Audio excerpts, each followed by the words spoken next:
Hi guys, I'm Steex on the video production, and today I'm gonna try out and test these headphones, amazing headphones for mastering for audiophile by HEDD Audio.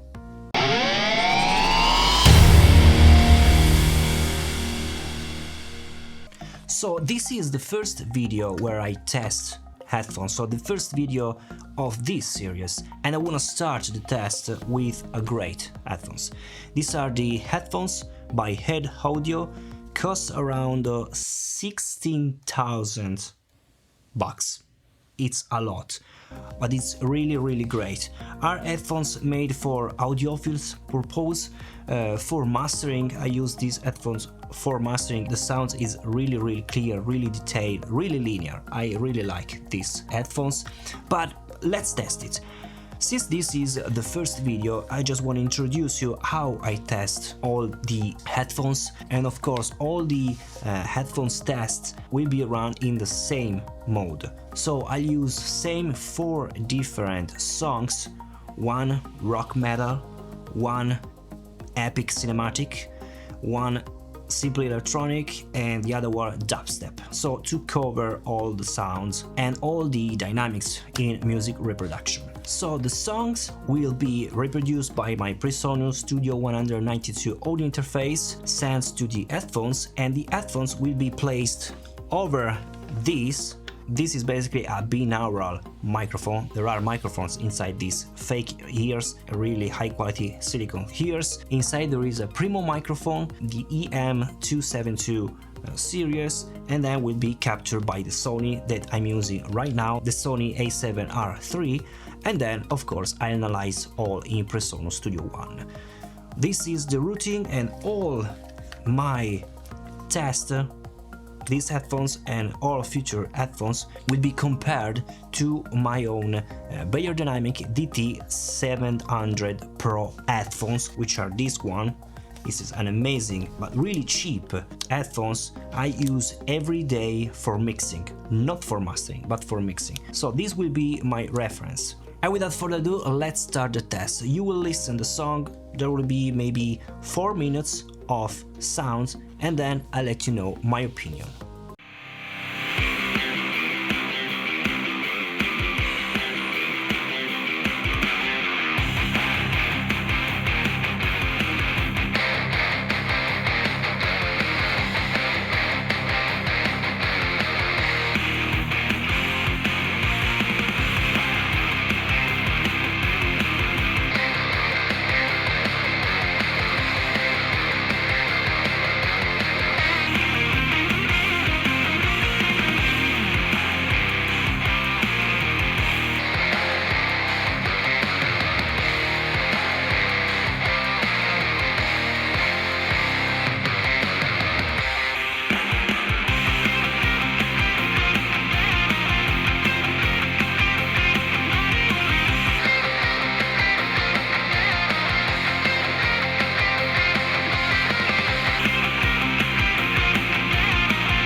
Alright guys, I think that you can notice the difference between these two headphones. Of course, are different headphones. This is a closed headphones, this is an open back headphones. So this is more for mixing, this is more for mastering, of course not for mixing, not for recording, because the audio will come also from this, and of course the microphone will capture all these sounds from these headphones. The sounds will be much more linear in the lower mid section. You can also see the spectrometer in the sweep is very linear in that range, and there is more bass response here in this headphones. It's warmer, smoother and warmer, and there is of course a gentle boost on the vocal range, and I like much more with this gentle boost because I can clearly mix and clearly mastering the vocal in my songs. For the price, I'm really impressed by these DT770 Pro headphones. This is the version of 80 ohm. These headphones of course require a dedicated preamp. You need maybe 2 watts per millivolt. So to drive the tweeter, which is in a ribbon tweeter, you need a lot of power. So guys, you have the link in the description of these headphones if you are interested in buying a pair of these headphones. Are amazing. Please consider to subscribe to my channel, leave a comment below and let me know what you think about. Of course, we will see you in the next video. Bye.